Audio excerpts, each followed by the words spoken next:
Bonjour à tous, merci d'être présents.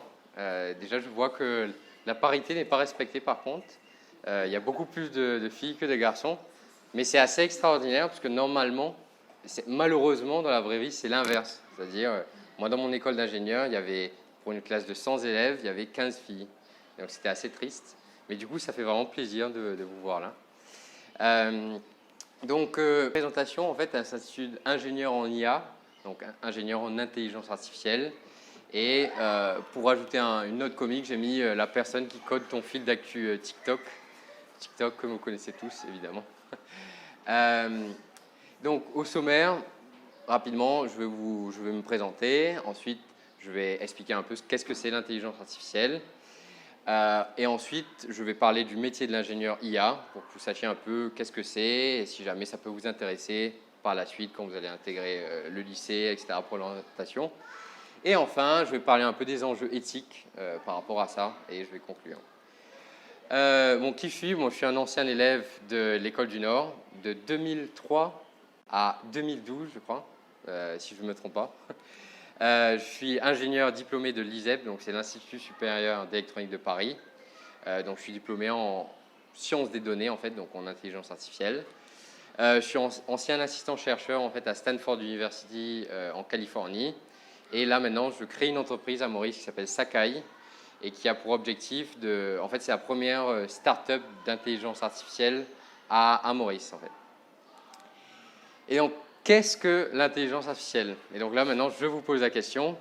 Et c'est là où, justement, j'attends que quelqu'un se manifeste. C'est les robots, les ordinateurs, ce genre de choses. Ok. Donc, c'est à peu près ça. Un ordinateur seul, c'est quand même pas très intelligent. Mais quand on fait des recherches sur Google, par exemple, Ouais. ça traite bien des données, etc. Ça cherche des résultats. Donc Ouais. Ça, c'est une très très bonne réponse. Par exemple, les recherches sur Google, il y a très peu de gens qui pensent que c'est de l'intelligence artificielle, mais effectivement, de plus en plus, en fait, c'est de l'intelligence artificielle. Donc, en fait, la définition officielle, c'est l'intelligence artificielle et l'ensemble des théories et des techniques mises en œuvre en vue de réaliser des machines capables d'être intelligentes. Bon, c'est une définition beaucoup trop longue. Je pense que sur Wikipédia, ils doivent réécrire ça. Il y a Woody Allen qui a dit l'intelligence artificielle se définit comme le contraire de la bêtise naturelle. C'est peut-être un petit peu plus sympa. Mais bon, dans tout ça, il faut définir ce que ça veut dire intelligence, et c'est un peu plus compliqué. Donc, sauf que l'intelligence artificielle, finalement, c'est une méthode. C'est juste une méthode. Pour l'instant, c'est ça. Donc, je vais vous présenter un petit coup juste comment ça fonctionne pour que vous ayez une idée, en fait. Donc, entre guillemets, on a un algorithme qui est en fait cette chose-là, là, qui est ce qu'on appelle un réseau de neurones. Ça se présente un peu comme ça. Et ce réseau de neurones, en fait, on lui fournit des données, une quantité énorme de données, et on lui dit, tu vas apprendre de ces données afin de faire une tâche quelconque, une tâche donnée. Donc, l'algorithme va pouvoir apprendre de ces données, il va pouvoir corriger en fonction de s'il fait des erreurs ou pas. Donc, s'il fait des erreurs, l'algorithme va lui dire, tu fais une erreur, recommence, continue à apprendre. Et s'il ne fait pas d'erreur, on lui dit, bravo, tu as réussi. En fait, c'est assez simple, c'est à peu près de la même façon qu'on éduque un chien à faire des petites, des tricks. Ouais. Et donc, justement, en parlant de chiens, si, par exemple, un cas d'usage, c'est on veut reconnaître des chiens et des chats sur des images, typiquement, qu'est-ce qu'on fait? C'est qu'on prend des milliers d'images de chiens et on va prendre des milliers d'images de chats et on va dire à l'algorithme, ça c'est un chat, ça c'est un chien, ça c'est un chat, ça c'est un chien, etc. Et on va lui dire, essaye de deviner maintenant, est-ce que c'est un chat? Et là, il va dire, non, c'est un chien. Et on va lui dire, non, tu t'es trompé, ça c'est un chat. Et donc, voilà, donc là, par exemple, c'est un chien. Et en fait, l'image, entre guillemets, va passer dans l'algorithme. Et l'algorithme va venir dire, ça c'est un chien. Et donc, c'est à peu près ça, en fait, l'IA actuellement. Mais bon, c'est jamais parfait. Par exemple, là, il y a des chercheurs qui ont essayé de prédire des chihuahuas. Et ce qui s'est passé, c'est que, systématiquement, il dit que c'est un chien, en fait. Bon, on peut voir que c'est assez compliqué de reconnaître un muffin et un chien là, dans ce cas-là. Mais voilà, donc c'est pour ça que pour l'instant, on dit intelligence artificielle, mais sur de nombreux cas, on voit que c'est pas très très intelligent en fait. Et donc, il y a une seconde méthode, bon, ça s'est passé trop vite, mais qui s'appelle apprentissage par renforcement. Et là, c'est un autre type de système d'IA, en fait. Et là, j'ai une petite vidéo à vous montrer, qui est en fait... alors, je ne sais pas si vous connaissez ce jeu-là. En fait, il faut faire bouger la plateforme de gauche à droite, et on élimine des boîtes en haut, là. Et ben, il y a des chercheurs de Google, par exemple, qui ont créé une IA qui joue à ce jeu. Et donc, je vais vous montrer qu'au début, en fait, l'IA est complètement nulle. Et en fait, elle n'est même pas capable de percuter la balle, en fait. Elle fait n'importe quoi. Et au bout de 100 apprentissages, en fait, donc... non, je passe à la suite, là. Non, ça ne veut pas. Ok, ouais, je suis obligé d'intervenir ici. Hop. Au bout de 100 apprentissages... Bon, visiblement, ça refuse de passer à la suite. Ok, voilà, c'est passé à la suite. Au bout de 100 apprentissages, en fait, on a une IA qui joue parfaitement, en fait. Elle a compris qu'il faut taper la plateforme pour maximiser ses points. Et en fait, ce qui est intéressant, c'est qu'au bout de 1000 essais, ce qui est encore mieux, c'est que l'IA a appris que pour... Vous pouvez rentrer, hein. L'IA a appris au bout de 1000 essais, en fait, que pour remporter le jeu, il faut créer un tunnel par le côté et en fait essayer de faire la balle passer par au-dessus. Je vais vous remontrer ça quelques instants. Hop. Donc là, on peut voir que... Bon, donc là, c'est l'IA qui a appris à jouer normalement de manière assez parfaite. Donc là, c'est à peu près comme n'importe qui ferait le jeu. Sauf que ça va un peu plus loin. C'est qu'à un moment, l'IA a réalisé que pour gagner le jeu, pour maximiser, il passe par le côté et ensuite ça fait des rebonds et ça remporte le plus rapidement possible. Donc ça, c'est un apprentissage d'IA qui se nomme apprentissage par renforcement. Pourquoi ? Parce qu'au début, on ne lui donne rien et au fur et à mesure, on dit, ben, là, en l'occurrence, ce qu'il regarde, c'est le score et on lui dit, ben, tu fais bien, tu fais mal, tu fais bien, tu fais mal. Et au fur et à mesure, il bouge un peu tout ce qu'il peut, là, il fait n'importe quoi avec ça. Et ensuite, il arrive à se dire, ah oui, en fait, donc c'est un peu comme un homme finalement. Il faut bouger la plateforme de manière latérale, il faut que je tape la petite balle. Mais ensuite, c'est encore plus fort que ça. Il se dit, bon, bah, maintenant, quelle est la meilleure stratégie ? Et donc, c'est de passer par le côté et de rebondir. Bon, encore une fois, là, je ne peux pas passer, visiblement. Je ne sais pas pourquoi. Et en fait, c'est la même chose, par exemple, pour si on veut faire apprendre un petit robot à marcher. En fait, donc, par exemple, au début, il ne sait pas marcher. Et en fait, au fur et à mesure, donc il tombe, voilà, il fait n'importe quoi. Et alors, au début, il ne sait vraiment pas marcher. Il fait le premier pas, il tombe. Et ensuite, au fur et à mesure, on met des capteurs au niveau du robot. Et il est capable de dire... Donc, quand il tombe, on lui dit, mais tu as complètement raté, donc continue à apprendre. Et au fait, au fur et à mesure, il se dit, bon, bah, je vais bouger, gauche, droite. Et au final, aujourd'hui, on fait des trucs assez extraordinaires. Comme par exemple, là, aujourd'hui, on est capable de faire des robots qui font de la même manière, qui sautent, qui font des parcours, qui arrivent à sauter comme ça.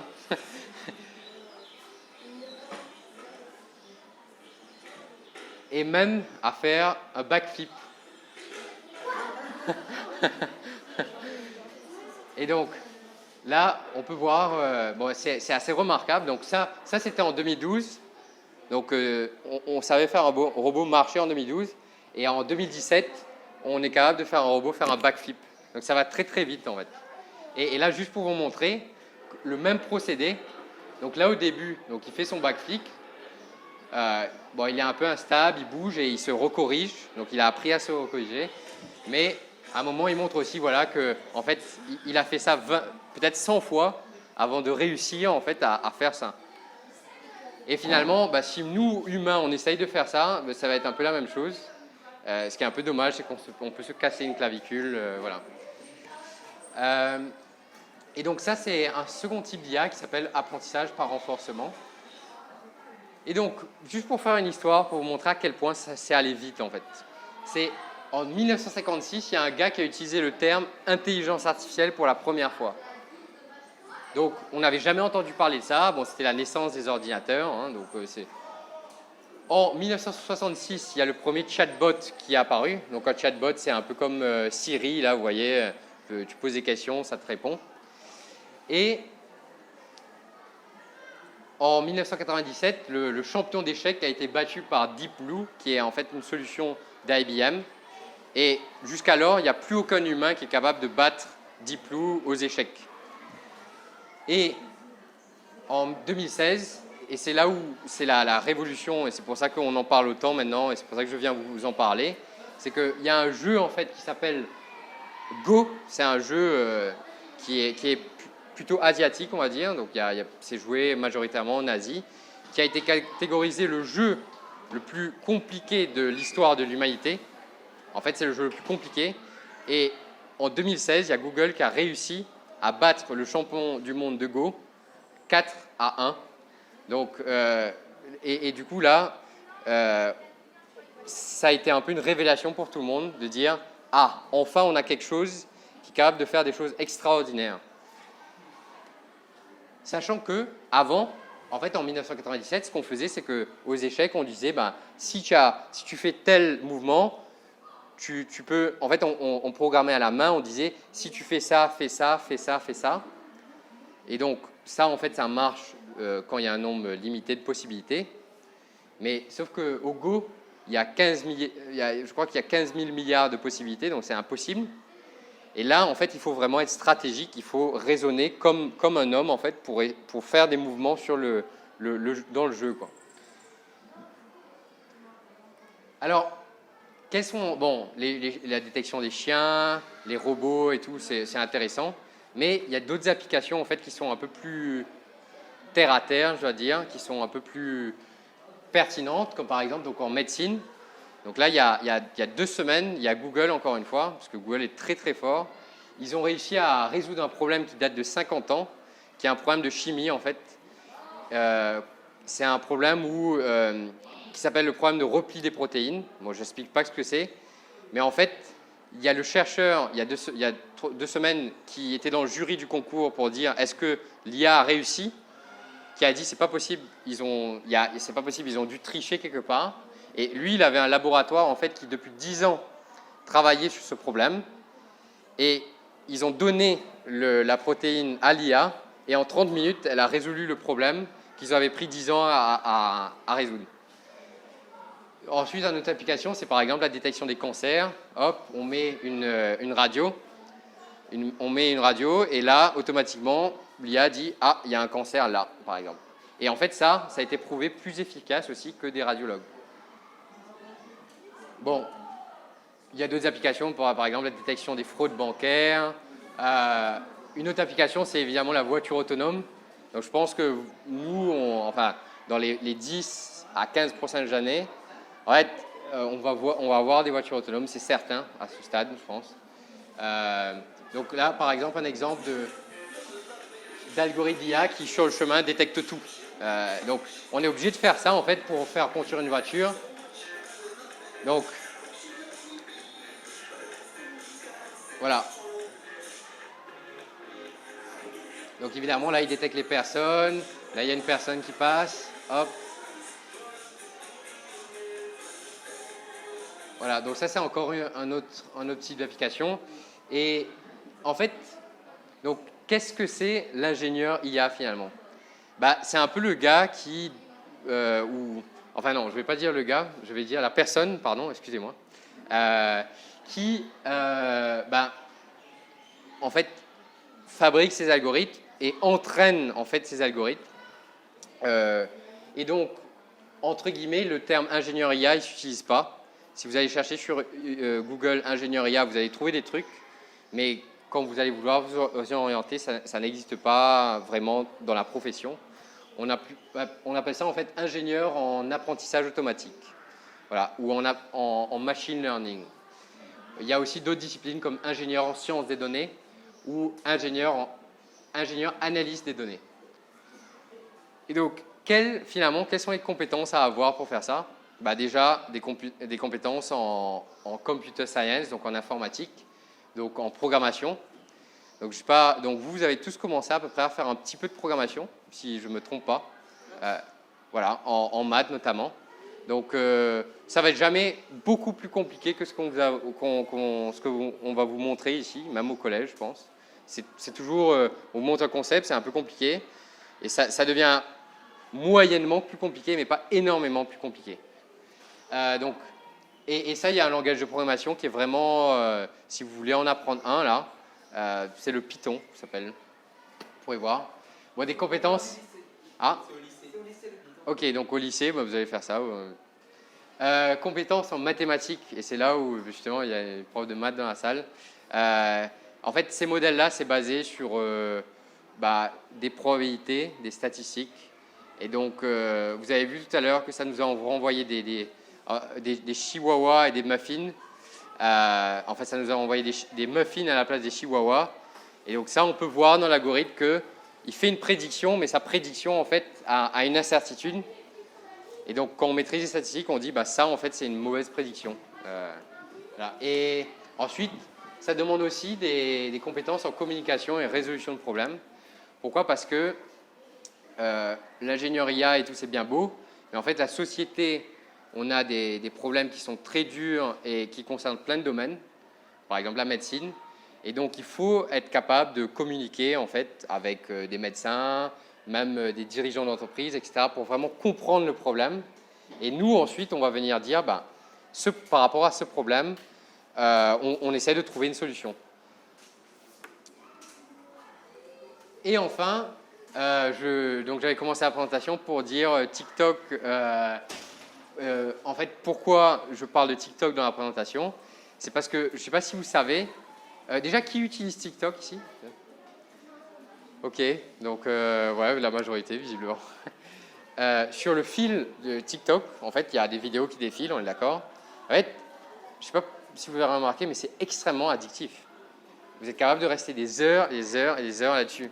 Et bien, pourquoi c'est addictif? Parce qu'il y a un algorithme derrière, tout comme le petit jeu que je vous ai montré. On lui a dit, voilà, bon, moi je m'appelle Thierry, voilà Thierry, tu connais rien de lui. Et ton objectif, c'est qu'il aime bien les vidéos que je te montre, en fait. Et du coup, l'algorithme va apprendre de cette personne et va lui proposer au fur et à mesure les vidéos qui l'intéressent le plus. Par exemple, tu l'as avec une vidéo, il va te proposer des vidéos similaires. Et en fait, pour chaque individu qui utilise TikTok, il a son propre petit algorithme qui apprend et qui lui montre, en fait, des vidéos. Alors, et c'est là où, justement, je viens à l'éthique. En fait, le problème, c'est que vous avez vu qu'avec ce genre de technologie, on peut faire des trucs extraordinaires. Donc, faire des robots qui font des backflips et tout. Donc, ça, c'est super. Hélas, il est possible, en fait, de détourner ces technologies-là pour faire des trucs qui sont plus ou moins malveillantes. Donc, évidemment, bon, on pense tout de suite à, par exemple, en cas de guerre ou quoi. Mais il y a des trucs qui sont peut-être malveillantes à des niveaux plus simples, comme par exemple le fait que si on rend tous les élèves addicts à TikTok, et on leur montre que des vidéos d'un niveau intellectuel qui n'est pas très haut, hein. En général, c'est les gens qui dansent et qui font des trucs un peu débiles. S'ils passent leur temps là-dessus, ils ne vont jamais faire ça, ils ne vont jamais faire des maths, ils ne vont jamais faire de la physique ou du français, etc.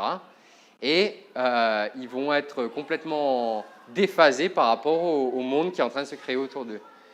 Et donc, du coup, là, si je peux passer un message, c'est de dire, déjà, c'est une carrière d'avenir, donc il y a énormément de travail là-dedans. Vous ne manquerez pas de travail si vous êtes dans ce domaine. Mais aussi, plus généralement, au niveau de l'éthique, faites passer le message que sur Facebook, sur TikTok, etc.,